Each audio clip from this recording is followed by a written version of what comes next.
What's up, everybody? Broken City Artist Podcast. Adam Watts here and Mike Jackson. Mike Jackson over there. We both have basses. It's a bass day. Yours is louder than mine. That's true. I win. Podcast over. See you guys later. So, two things just came up that you were. You brought up two different subjects that like kind of fascinated me, and I wanted to like press record really fast. One was kind of how you can, on a gut instinct level, recognize authenticity, especially like relative to comedians and to actors. And then the other one was, what did you just say about the 80s with music? Oh, yeah, I was just mentioning how it seems like the 80s could be wrapped up with anything that anyone could come up with was come up with. Just the things that you would do, like you gravitate to, like, oh, the third, the fourth, the fifth, and there's like a dozen songs right in that era that are iconic and will never be written again. Like, okay, we can't use that. Or if we use it, we're going to be copying it. Yeah, stealing. It's something just really simple, just like what was it? That's fifth.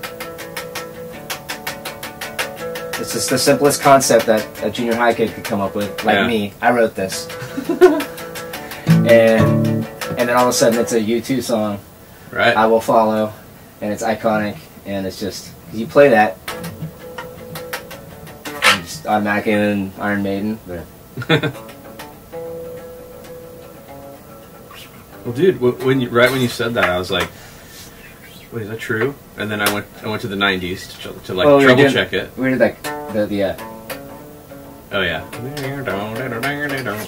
Right, it's just the same type of thing. Like all these patterns. And that's just like one tiny little snapshot. But when you said that, I was like, okay.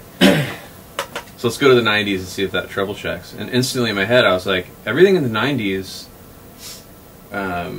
was a reference to something in the decades that came before it, but that came in kind of a new package. But in the 80s, there's lots of fresh new things that were really rooted in like the technological advances, like digital recording, synthesizers, drum machines, crazy reverbs that weren't actually in the 70s there were some reverb units and stuff and echo units, but the best reverbs were the ones in the 50s and 60s that were like actually reverb chambers with a speaker on one end and a microphone on the other. The plate reverbs. Or the plate reverbs. Or spring reverbs that were in amps. Right.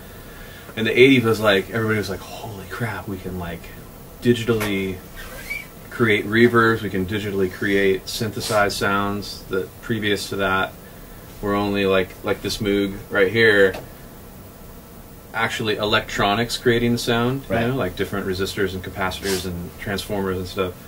So the 80s had this like huge, and it's funny because we were listening to some 80s stuff. Gannon was talking about that band XTC, and he was like, you gotta hear this song, you gotta hear that song. And the songs that we had played back to back were, one was recorded in the 80s and one was recorded in the 70s, and the one in the 70s was clearly sonically superior. Like way more punchy, way more like fat sounding, and the one in the 80s had like the appearance of fat and the appearance of size, but it was actually like literally if you just like looked at it at the same volume level in the speakers, like everything was like smaller yet more hypey, but not as visceral as the 70s stuff. Yet people, I think, were so blinded by what they could do that they weren't even pendulum referencing. Swung hard. Yeah, and then it took a while for it to come back. But yeah, I have to say it's beyond taste too. It's not like, well, there's natural compression from like the old tape machines. Yeah, of the 70s. I still like one of my favorite albums of all time is Fleetwood Mac, Rumors, and you just listen to that and it's so fat. So fat. Yeah, and it just. Ugh. I think people had gotten away from not only the tape compression but also like the extra harmonic content you get when you're using like non-digital gear, like when you're using transformers and things are going through tubes and then they're hitting tape. Oh, that was another thing in the 80s is so many guitar players were going direct. Like just bypass, like straight into the mixer and throw the effects on it. That was when guitar players had like 24 space racks in order to get like one chorus sound. And then no speakers? Yeah. just straight through the mains. Yeah. But it just pops into mind, and it wasn't just like the mainstream stuff, but it was bands like Yes. I remember Trevor Rabin had that total direct sound. Mm-hmm. Not on every album, but on a few albums there. Yeah, it's crazy. Like, but when you think about it, since the 80s, like a lot of new stuff happened in the 80s. Like quite a bit of it sounds really dated now, but the 80s are actually coming back in a new form more than ever, you know, like with pop artists. But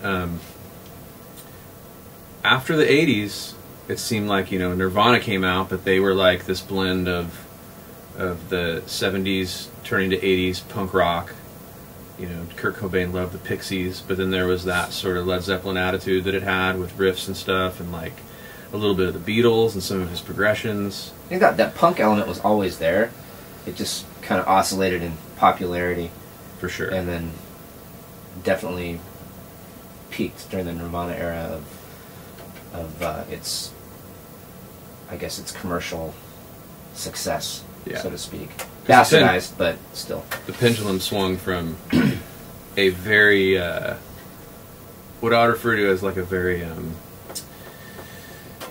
aspirational oriented, all about money, fame, sex, drugs, and rock and roll of glam rock and like 80s metal, hair metal. And people are like, ugh, I want authenticity and rawness. And Kurt Cobain was there, right place, right time, right artist. You know what you're hitting on right now? What? This is my favorite topic. It's just the topic of expression. And that Nirvana, or just punk in general, is expression without being limited by your prowess, your ability. Oh, interesting, yeah. So it's pure expression with just, this is what I have to work with. This is my situation in life, whether it be financial or whatever. This is my gear, and this is what I know how to do. And you spend, and this isn't thought out, but this subconsciously is what's happening is it's your expression, it's your voice. Whereas those metal bands, I mean, those guys could shred. Listen to any of that stuff, and they were like technical wizards. They were also older. The pop star of 1987 looked like, if you go back and look at like the guys in like White Snake and Winger, they're all from like they're like Purple. They're like late 30s, 40s. Yeah. It's like the opposite of today, where it's like, oh my gosh, you're almost 30. Well, you could hear the hours and hours in their technique. Like they had sat there like learning their scales and arpeggios, and then it comes out in the way they play. Not saying that can't be expressive either, but it was such a deluge of chops and virtuosity that we lost something. We lost communication. We lost the rawness of an emotion coming straight through the instrument. Yeah, it became about almost showboating. Yeah. To the point where even now, like me personally, I hear a guitar solo coming up and I tune out. You know, it sounds like noodling. Like, look what I practiced. Where are you hearing these guitar solos? Old guitar solos? No.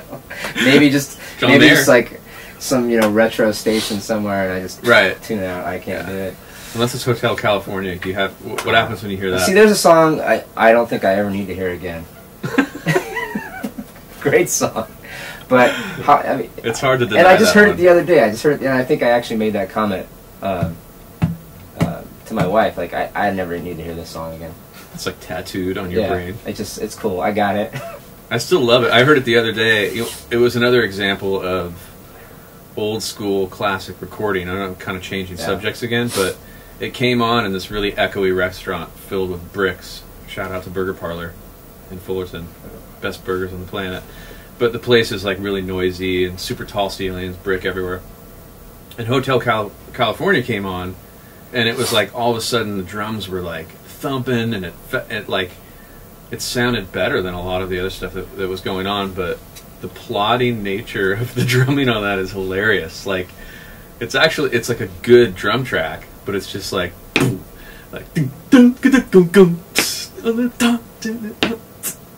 it's so caveman. But yeah, that something about that song, man.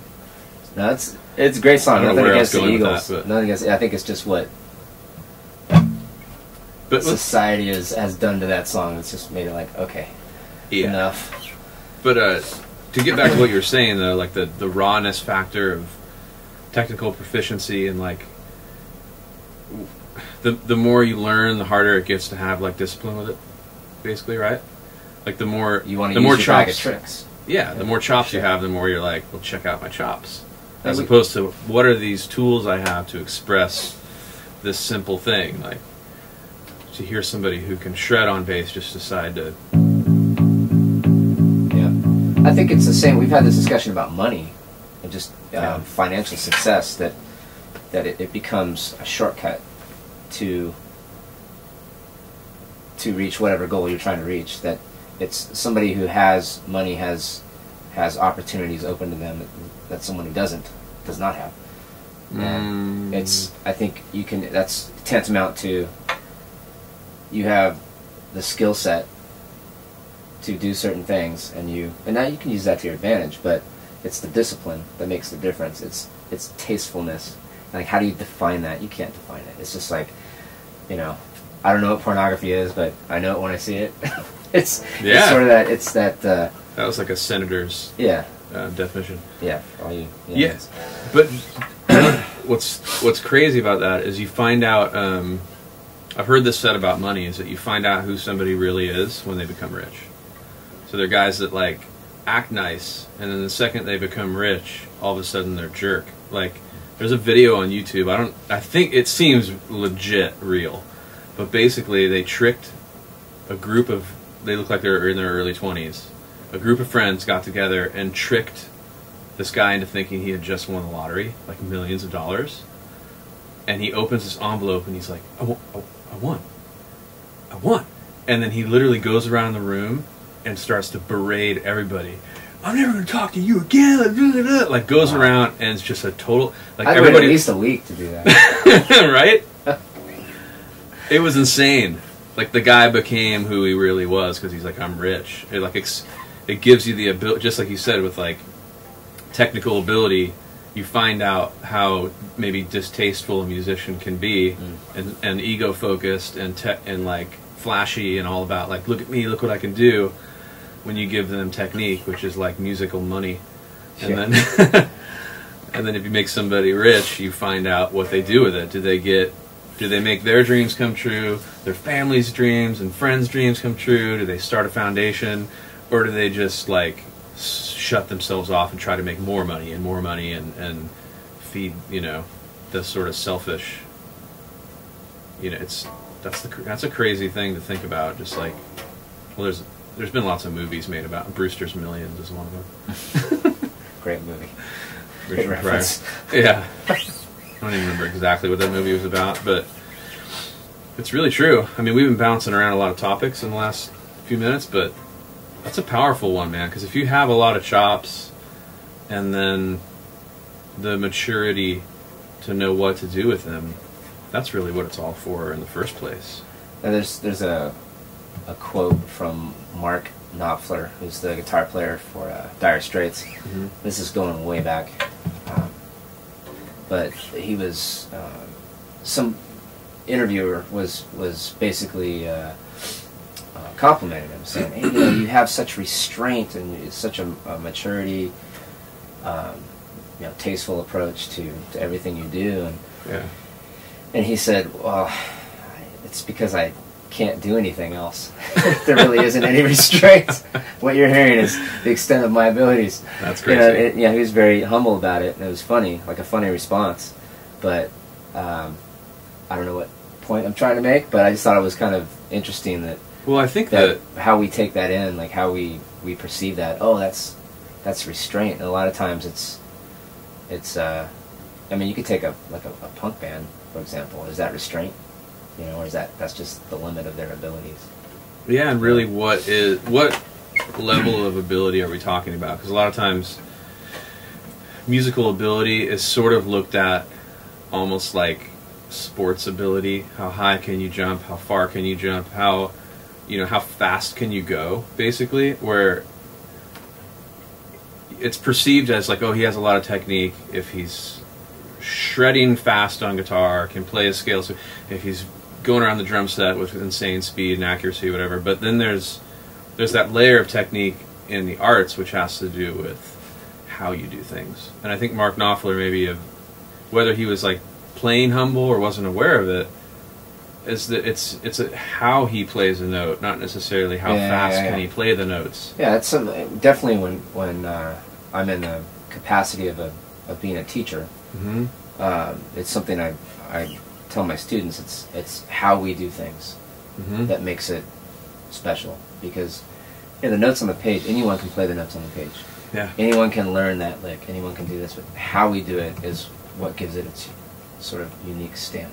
I think a lot of times there's something about the power of fashion and a sense of nowness can sort of blur how important how things are done are, and you see it more in retrospect. So, for example, like, you know, a good example might be like Adele. Like, she's really famous and has songs in the charts, and then there's other artists that are right up there having the same chart position and things like that. Or, you know, you might be able to compare apples to oranges, but who's gonna, when you look back, what are we gonna remember and value?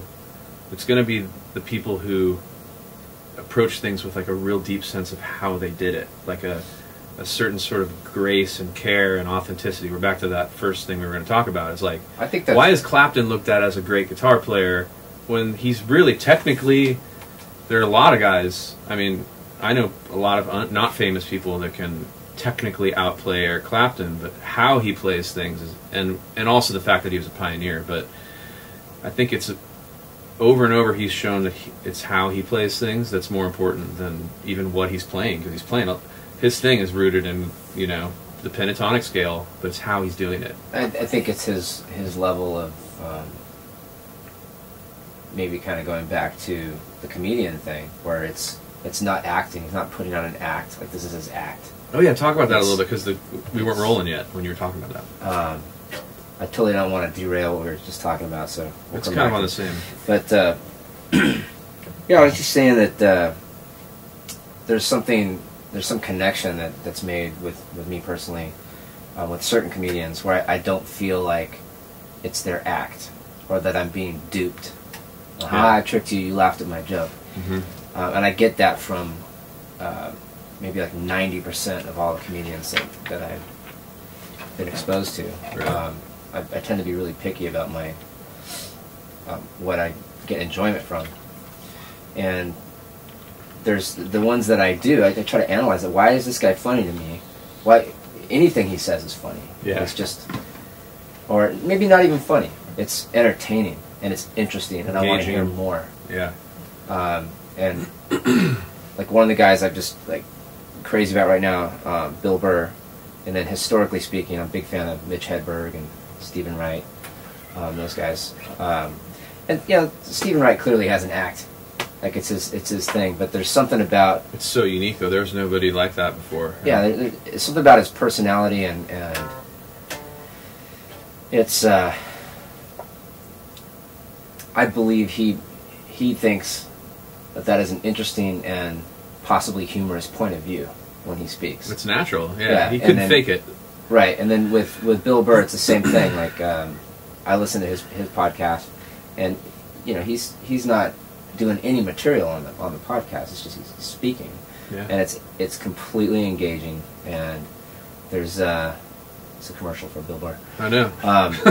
But you know, I try to analyze why is this entertaining to me, and why do I enjoy it? And there's something, especially when you compare, when you have back-to-back comedians. I went to a comedy show a couple weeks ago, and you know, there's 4 comedians there, and 3 of them I was like, eh. You know, there's something about their authenticity, or I felt like it was an act, and that when I laughed, I was responding to the joke that they wrote, right, as opposed to responding to the human that's communicating. Like I feel like a good comedian is almost interactive, regardless of the size of the venue. That's interactive. Yeah, And there's like there's two things going on. There's like the content, the written joke, which is sort of like the notes on the page, and then there's the performance of that joke. And I think the guys that are the most amazing, there's like a seamless integration between the content of what they're doing and how they're doing it. Like Bill Burr, like I know somebody that likes Bill Burr's podcast more than his stand-up. I think I fall in that category, for sure. Which is crazy. Like Monday can't come soon enough. Yeah. It's like, did he upload it yet? Nope. Totally. And yeah. It's like comedy is a it's a lightning rod for, I think, the power of created art that's performed. It's like there's nothing more naked than a comedian on a stage with a microphone, living and dying by what they do. Right. And how they do it. And you got to respect that. Like, even if you don't like the guy or the girl, like you don't like the joke. Yeah. You got to respect. Like, it takes a lot of guts. That is the ultimate, right there. You're on stage by yourself with a microphone and ready to go. It's like I guess the other thing would be maybe like a one-man show Broadway thing, or a singer-songwriter with a guitar and a vocal. That's almost not as interactive though. Like if I have, this is the song I'm going to play. Oh no, comedy is. It's like, because if you practice the song enough, you can hide behind it. Yeah, you can definitely hide behind it. Dude, and I think what this comes down to is laughter, because laughter is involuntary, and if you just put your joke out there and did not get laughter, it's like you immediately know it. It's like an instant test for what you're doing. And then how do you handle that? Yeah. Whereas we're conditioned to clap even if something isn't that great. It's like you don't. The performer feels it, the audience feels it, but it's not as drastic as like, did they laugh or not? Right. Because that's just like, dude, laughter is the weirdest thing in the world. You're laughing right now. Yep. What is it? I'm just picturing myself up on stage, failing. That's funny. You think like I have I have an 8-month-old son. What the heck am I saying? I have an 8-month-old son, and he laughs. He either does or he doesn't. There's no choice involved. There's no, as far as I know, there's no like he's doing me a favor by laughing. If I do the right, as far as you know, he could be. He's got some empathy. He could be on some whole whole other plane as a human being. But yeah, there's no courtesy laugh in a kid. And the same goes for, I think people kind of don't want to laugh at some comedians. Like they're sort of like, make me laugh. I feel that. That's the whole duped thing. Like I feel like I'm being duped. And then you could apply it to music too. When I hear a pop song that's definitely like pop genre, like me, give me money. Yeah. You know. And if I even, just fraction of me likes it. You resent them? Yeah, that's not resent. It's like I just resist it, and like I need to hear more. Mm-hmm. I need to do some research before I decide that I like this. And then some of it I'm okay with. Like there's stuff out there where I'm like, I really like this stuff. I think it's genuinely cool. It just happens to be in a pop genre, as opposed to someone who's a little bit more deliberate with making their way. You know what I mean? Like this is how I make my way. Making your way in the world today. Hey, so check this out. On that exact subject, tell me if you've ever felt this. There have been times when I've heard like pop music and I don't have like a real like, I don't care what kind of music it is. Like I don't have like I don't like pop or I only like pop, like whatever. Right. It's more back to that authenticity thing. If it feels authentic, it doesn't matter what style it is. It's like I dig it. Hip hop, rock, pop, classical, whatever, jazz. But there are times in pop music where I feel like I'm struck with the feeling that I'm being, I want to make sure I express this right, but with the feeling that I'm being manipulated, and that they're using the power of music out of context. Like I'm like being moved in this way that's making me feel an emotion that's like, oh, yeah, man, life is worth living. It's good, and then I check in with the lyric, and it's like, party, party, party, get laid, do drugs, or what, like just some sort of message that's like clearly like not what the music seems to be saying on like a very fundamental level. And I feel like they're like cheating me, like they're like manipulating me into like loving this song that really is more about appealing to like the high life or something. You know, I had this almost exact conversation with my wife earlier in the week. We were talking about hip hop and rap came up, and I think what we got to the point where it was music for party time, like club vibe. Yeah. Where you're there to have fun, and you need some sort of groove happening. Mm-hmm. Like that, clearly for entertainment purposes. Yeah, I don't put that in the same category as if someone's trying to speak to me on a deep level, and that I'm okay with that. Like, I don't think having rules for what is art or what is music, or they have to be the same thing. Can there be music without art? And what's the purpose of this thing that I'm listening to? Yeah. So I think making sure that we hear things in context, like this totally. is clearly for the dance floor, and shake your booty, party, party. Yeah, to say that one is right and wrong is like totally not. It's like invalid. Like, I agree with you. Right. Like, I think like not all food has to be nutritious. Like, just like some food is dessert. Right. You couldn't live off of it. I think the problem is that the dessert doesn't tell you. The dessert doesn't walk up and get in your face and say, I'm full of protein and nutrients. And I think that's where I have a problem with, is that this right. entertainment shake your booty is telling me they're an artist. And well, society is telling you, like, if you're an artist, the brass ring is entertainment. Like, that's where you're going to make your money. That's where you're going to get fame. That's where you're going to get validation. And this we're not the only people thinking this stuff, but like, it definitely makes me feel, I don't know, like man, what would happen, for example, here's an idealistic, utopian, weird thought, but like, what would happen if we just completely, if we had the like Men in Black little gun, and we could just like just shoot the world and wipe everybody clean, everybody's memory clean, and they're just sitting there now like with a blank artistic slate, and you put on the top 10 of iTunes, or you just put like 10 songs out, and one song that was great in every style, and like start it over. Like, what music would become popular? Would it still, right, 10 years from now, would it go to pop music, or would it be kind of split a little bit more, with like a lot more people liking jazz, a lot more people liking classical? It's sort of like your am I allowed to talk about your upcoming book? Because I just did. Yeah, actually, we have to go to part 2 on this camera, so we'll come back and talk about that.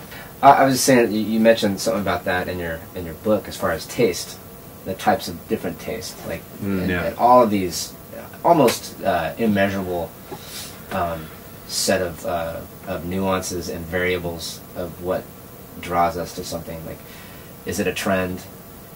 Did my mom like it? Do my friends like it? Is there some sort of like retro movement involved where, oh, it's cool now to like this stuff? Or what is pure taste, and getting down to that. Yeah, it's fascinating, because I mean, you can't possibly like something in a complete total vacuum.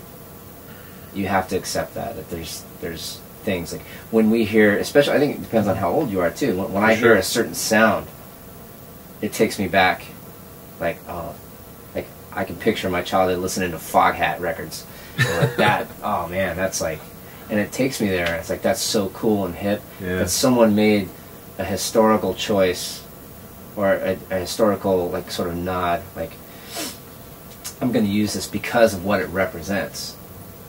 Right. I mean, God, there's things like that all around us. Even with I don't know why this popped in my head, but like the swastika, we see that, and it's not just a bunch of straight lines in some particular order. It represents evil and hatred and ignorance. Yeah. And it's just like you can't get around that. And I think music is the same way. You hear an old Moog synth, or you know, you hear. I just did my foot pedal. My Tom Sawyer foot pedal. Yeah, that's like the logo for hate, in a way, the swastika. Yeah. And art gets like, especially art that reaches a certain point of like prominence, I guess, in history, becomes a part of the alphabet of the art that comes after it. So like, you know, certain like pentatonic riffs on a super heavy Marshall guitar are gonna like bring you back to these certain, the most famous versions of that, you know, whether it's Rage Against the Machine, or it goes back to Led Zeppelin before that, and there's always an origin, but it becomes a part of our language of art. You know, it's like, it's a fascinating thing the way taste works, because I mean the book that Mike is referring to is something that I started writing about a year ago, that, you know, I'm calling like a holistic approach to the arts, like the way to bring the entire self to what you do, your psychology, your spirituality, your level of conceptual thought, like philosophy, and then your physiology, just like your bodily sort of relationship to your instrument and technique and stuff. So it's been a year in the making, and that's what Broken City Artists kind of was rooted in. And so the beginnings of this podcast and Mike and I coming back together and stuff was sort of the culmination of me kind of like writing all these ideas down about, you know, the bumps and bruises that I've gotten throughout my creative life and learning from them, and then just a lot of self-exploration and reflection about, you know, what art means to me, what art is historically, and like where it all comes from, and what the purpose of it is, and how, you know, how do we as artists approach what we do in a way that like actually, you know, can affect not only our own lives but the lives of others. And it's this really intricate process, and I think I wish I could go back in a time machine to the me of, you know, 15 years ago. Erase all those tapes. Erase all those tapes. Well, what I wish I could do is I think the right piece of information or the right way of thinking at the right time can really, you can shave off 5 years of pain and struggle by just, you know, the right kind of perspective and changing your philosophical outlook on something. It's happened to me, and I see you do it all the time. I mean, you know, when you were teaching me as a young drummer, and you teach all the time, you teach through analogy a lot, and I think like the power of an analogy to teach the arts is just like one of many tools that you can use to actually really get yourself progressing faster and in the right direction. Like your description of the way you want a crescendo to sound is like a really good example of shifting the way you think and having that affect what you actually do on a drum, for example. It's like, remember the one I'm talking about, the curtain, or the yeah. So I mean, explain that for the kids at home. Oh, it won't make any sense if you're not watching this, but basically, if music were a visual art, yeah. If it were, what would a crescendo look like? Yeah, it would be either black, like pitch black to bright white, or bright white to pitch black, and whatever rate or pace that you desire. So I try to create. It's kind of silly, and the kids always laugh when I do it. But I said, basically, you need to create the soundtrack to this. What does that sound like? If you're just listening, he basically took a hidden finger behind his hand and made it go around the hand to be like a finger you can see. So is that jot, or is that jot? Yeah. You know what I mean? And the same thing, is it jot, or is it yeah? It's almost like somebody running away in the fog. Right, and we could talk hours about the technique required to truly start something at inaudible and to bring it to some sort of punctuation point. And then we could talk about the opposite, like taking something that's omnipresent and having it disappear into the blackness, like aurally. And you know, there's a lot of like sophisticated technique and touch on the drum to make that happen, or any instrument, regardless. But I found that if the kids are in the right headspace, that the technique sort of just follows. Like they just, did it sound the way it was supposed to sound? No. Well, then keep attacking it until you've reached the desired effect, the desired sound.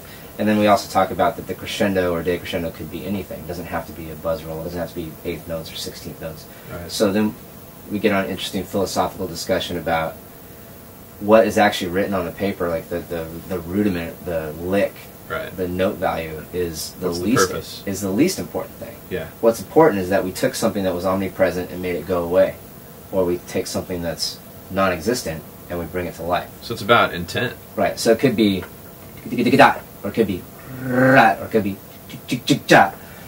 it's from a composer standpoint, regardless of what the medium is. It's the intent that's the important thing. Right. Each of those versions that you just sort of mouthed have a different, are speaking a different emotional language in whatever context they're in. Has a totally different kind of feeling to it than so like. But the big picture is the same. But yes, it's different feel. But the big picture is that something wasn't there, and then all of a sudden it's there.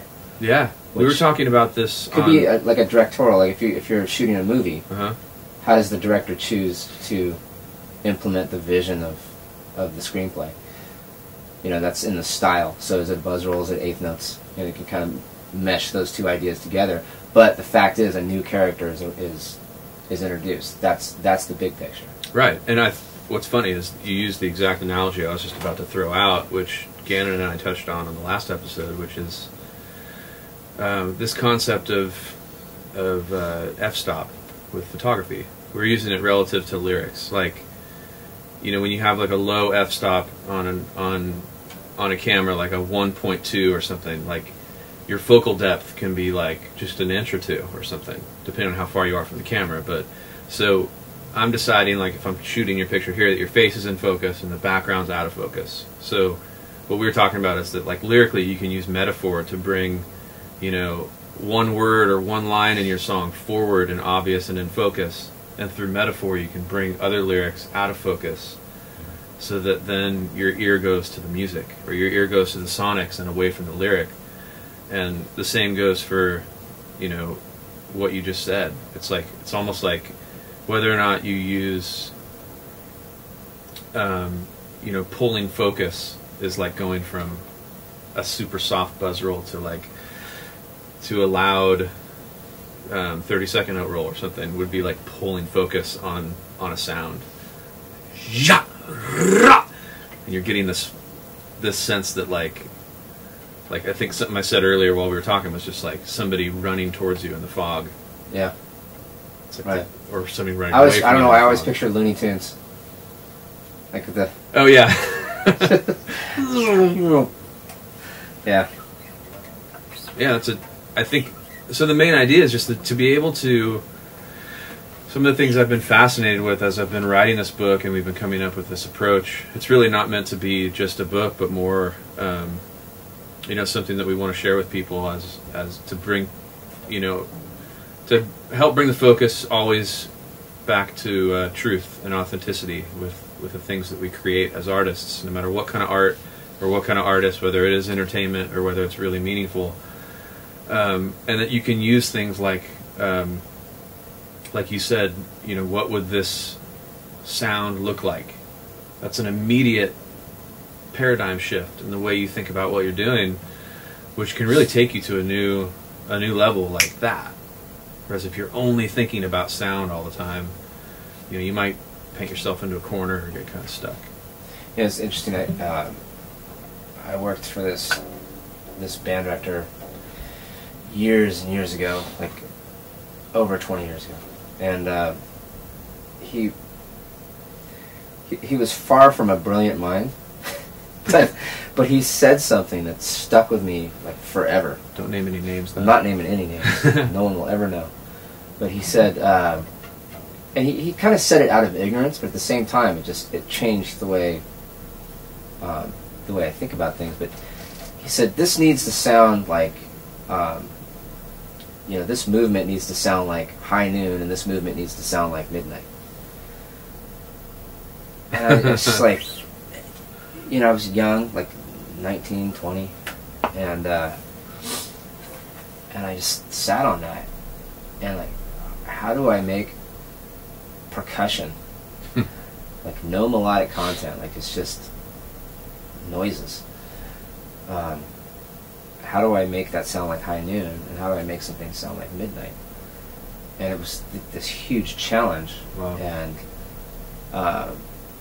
And I recall it, I reflect upon that as being a success. Like what I wrote, I feel like that's high noon and that's midnight.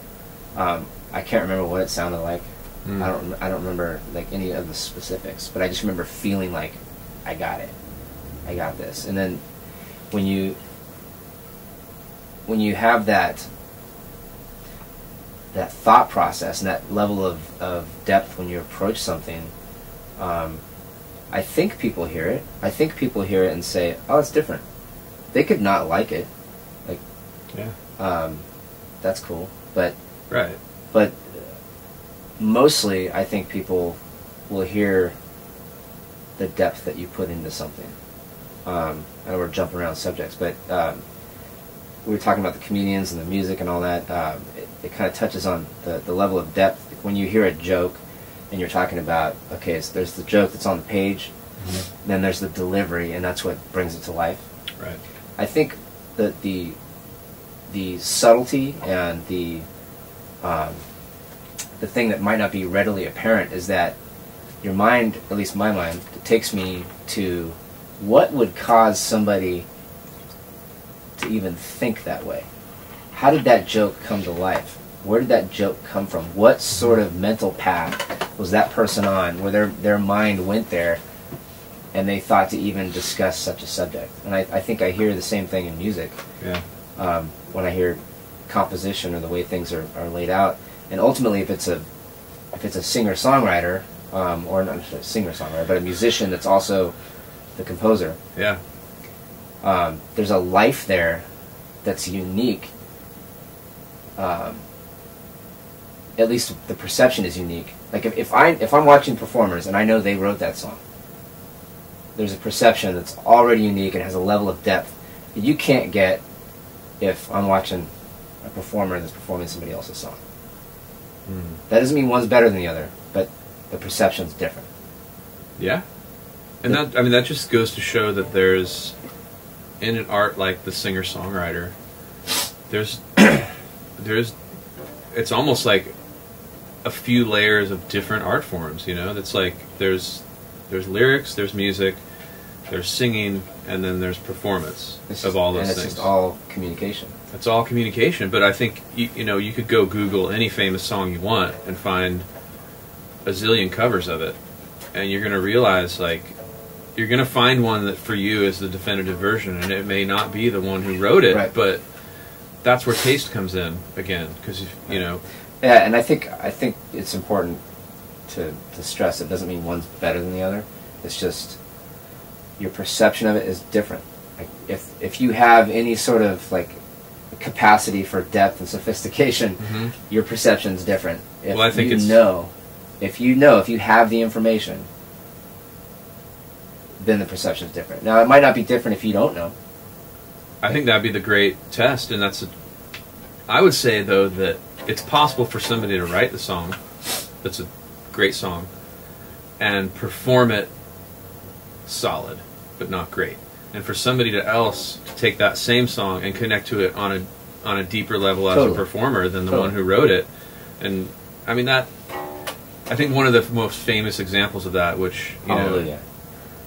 Oh, that's a great one. Yeah. I was going to go somewhere else, like to Carole King or something. Okay. Somebody who is a great songwriter with a quirky voice, who's written songs that like Aretha Franklin has sung. But Hallelujah is a great example, because Leonard Cohen wrote Hallelujah, and his version is totally different, lower, plodding, not as good, like a technically good singer, and it isn't sore. And then you have Jeff Buckley's version, or you Rufus could do Wainwright's version, or Bob Dylan and Adele. I mean, you could, it's Adele does not sing that like she's distanced from it. Right, she brought a whole different emotional perspective to that song. What's the song called? Feel Make You Feel My Love. Make You Feel My Love. But with that said, if you listen to the Dylan version, knowing that he wrote it, the way you take it in is different. I think that's what I'm trying to say. Like, in the Leonard Cohen, you know that, okay, this is something that this guy, like, this didn't exist before he picked up the guitar. And that's really the thing, man. It's like taking something, no matter how an audience experiences it later, then you're dealing with taste and personal perspective and stuff. But like that process of going from taking something from an internal experience that's invisible and making it something that somebody else's senses can experience, that is now whether it's an inanimate object or a performance that comes out and is now just floating away in the wind, you know, that's like that's what the arts are, and that's why it's such an amazing paradigm to have as human beings. It's like transcends all boundaries, like language boundaries, cultural boundaries. It's like we all speak the language of the arts in one way or another, even when otherwise it might be hard to communicate or something. I don't know, it's a pretty pretty amazing thing what art is when you really sit there and think about it and zone out on the fact that, like, you can... It's almost as if the art has to be defined by the person creating it, and whether or not it's art. Yeah. That the intent's there. So it really doesn't matter how you take it in. It doesn't matter how the masses perceive it. It matters, like, where did it come from? What's its origin? What was the intent? Yeah, so it's too to wrap your head around it. I mean, which is kind of what your book is about. It's like it's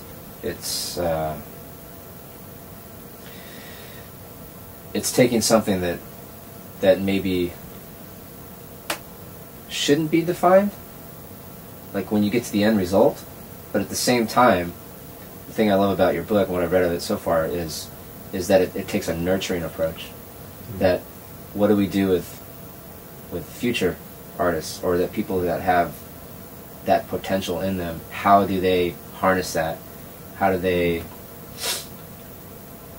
stay on the path to be mentally healthy in a place where they can create true, authentic, genuine expression, regardless of media? I think that's what's being said. That's my perception anyway. That's what's being said in your manuscript so far, is that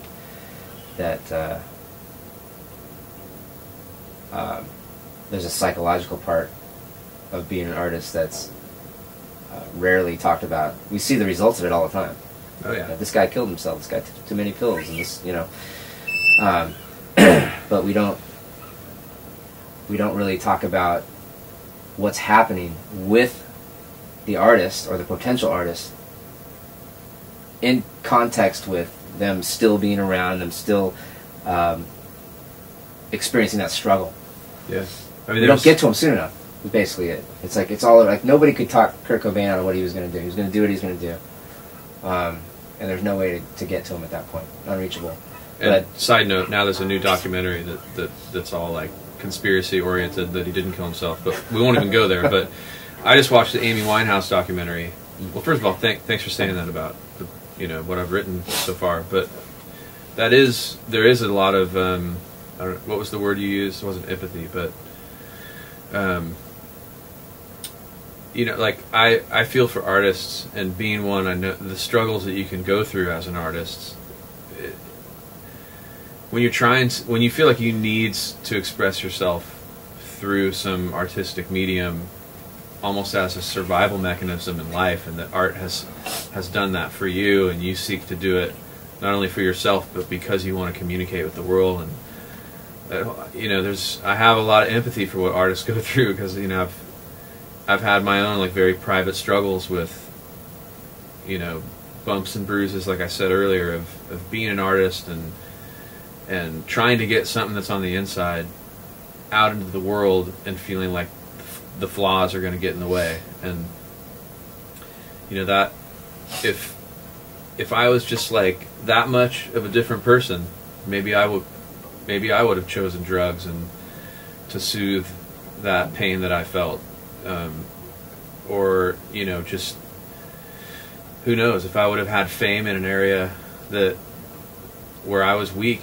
as psychologically, maybe it would have destroyed me. I mean, that's why I brought up the Amy Winehouse documentary, because in watching it earlier in her career, before she was the person that I think the world knew, who was very, you know, drawn out. You could tell, I mean, the difference between her pre-drugs and after drugs. And, you know, in the documentary it shows that she was kind of messing with drugs a lot, like, throughout her career, but I think when she hit the hard stuff, she just got really skinny and acted different on stage. But before she hit that point, somebody asked her, like, you know, what's your goal, or something like that, like, do you want to be famous and whatever. She's like, well, I'm not making the kind of music that's ever going to get famous. I just kind of want to be left alone to make my art, but if I did get famous, I think it would destroy me. She said that in an interview. And then she got famous, and it could be argued that that's part of what destroyed her. I mean, you could say that's not what destroyed her, it was the drugs, or it was the relationships she was in, or whatever, but I think it's the lack of it's the inaccurate expectations, and it's the lack of preparation. Yeah, they were frailties. That destroyed her. And it sucks to say it, because it's, you know, it's a life, but it's like she destroyed herself. Nothing destroyed her.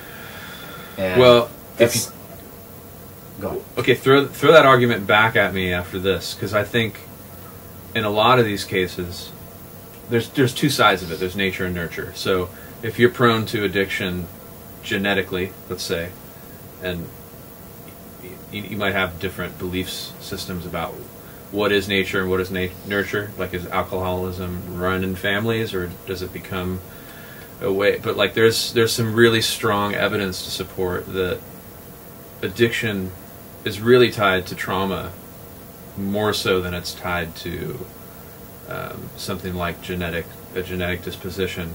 But there could be genetic factors in it. But, you know, she had a very you know, her dad left when she was young, and all the people around her talk about how that affected her. Like, he wasn't around, and then at a certain point, maybe she was a little under 10 years old or something, or maybe she was 11 or 12, her dad left for good, and she talks about what that felt like. She's like, I felt like all of a sudden I had permission to do whatever I want, say whatever I want. Like, she just said screw it mentally, because her dad left. And I think when you look at her life, you can sort of trace back that it's like the fuse is lit in her childhood due to her dad leaving. And then the bomb finally went off when she made a bunch of choices which are so complicated you can't even really unpack, but she ended up dying young. So I don't even know what your argument was, but she did do it. Oh, and she did it to herself. Like, those were choices, but when you're a kid, it's not a choice. Yeah, well, I mean, barring trauma, mental illness, there's things that can be done, and you can't reach everybody. That's impossible. But there's things that can be done, just as part of the curriculum of the arts. For sure. That this can be talked about, and from, I mean, obviously that's the heaviest it can get is your life, your existence. That's on the far end. But even simple things, it's just to quote a friend, analysis paralysis. I'm sitting there just overthinking something, and should I do this? Should I not do that? Does it need to be this? Oh, what are people going to think about it? And just, like, all those battles that that some of us, and I've certainly been there, too many times. I get there at the end of every album I make. Yeah, it's like when are you going to be? And here's, maybe we should end the podcast with this: vulnerable. Yeah. Let it be vulnerable. Whatever you're doing, that's okay. I mean, I think that just needs to be talked about from square one. Like, you know, you're in art class, whether it's painting or playing guitar or whatever, that if there's any talk of creating and actually being an artist, or expressing yourself, and maybe that's it. Maybe those comedians that I like are vulnerable. They are. They're bringing themselves to what they do. They're bringing their truth to what they do. Vulnerability is the ability to express your truth in an honest, open way. Like, and to be okay with people not liking what you're doing and criticizing it in advance. Yeah, and I mean, honestly, I don't want to leave this point, the previous point, without touching on this part of it when we were talking about Amy Winehouse and stuff. But in a way, when you're self-medicating, there's some sort of pain that you're trying to that you're either afraid of or that you don't want to feel. And for her, maybe going on stage was extremely vulnerable and she had to be drunk, or maybe all the things that she went through with her dad.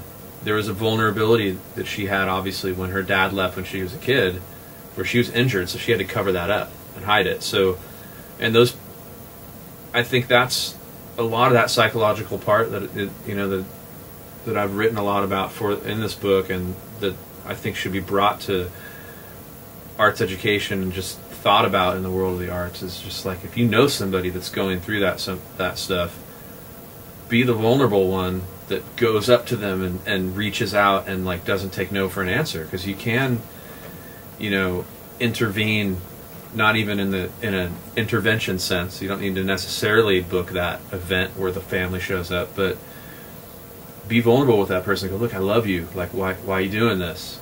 Oh, get away. Like, that could end up with death. So, like, being vulnerable and being a safe place for somebody to be vulnerable with you can actually change. And obviously, saving a life, like you said, is like the ultimate end. But saving a work of art, like, there are works of art that die inside artists every day because they're not willing to be vulnerable. And that's kind of what you were saying, like, paralysis by analysis. It's like you're basically murdering this little work of art by overanalyzing it and being afraid to be vulnerable, like, which is a little mini tragedy, I think, because I think there's lots of ways that you can hide your vulnerability. You can cover it up with pretending to be somebody you're not. You can cover it up with acting cool, doing the thing that sounds cool. I think it's actually, you said being afraid of being vulnerable. I think it's okay to be afraid. Yeah. Be afraid after you sign it. Like, I have a friend who always says, sign the painting, sign the painting. Oh, right. Even when we're not talking about painting. But it's like, sign the painting, it's off, it's in the record store, it's done. Yeah. People are buying it or they're not buying it. And now you can be afraid, because at least you followed through. You made it happen. And then you can do what you want with that emotion. Totally. And there's a way to be fearful vulnerably. Like, fear and vulnerability aren't opposites. Like, you can be any emotion and add vulnerability. I think vulnerability is just the ability to put it out there and say, I'm afraid, as opposed to like being afraid and then acting like you're not, and then not releasing it, or taking the easy way out and doing something that's not truly you, that's not genuine, doing what you think people want to hear or see. Yeah, so I have a recommendation to end on. We'll do closing comments. There's a book by Seth Godin, Godin.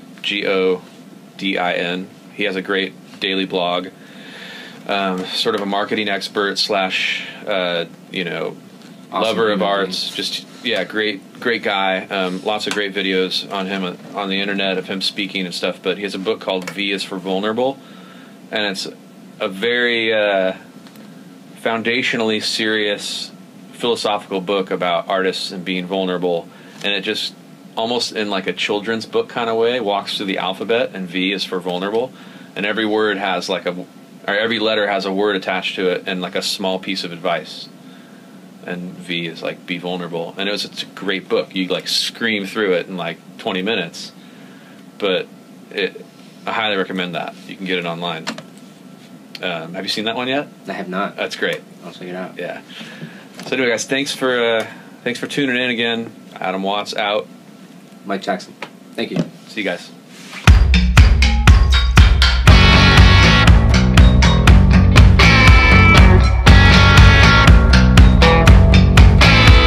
Ringing sound, poison rain, don't come around here again. I will cover you, you will feel no pain. Wait for the blue sky again. Did it for the money, babe, did it for the green. Then my luck ran out, lost my sanity. Now I'm here today, wanna testify. Don't do it for the money, babe, 'cause the money's gonna lie.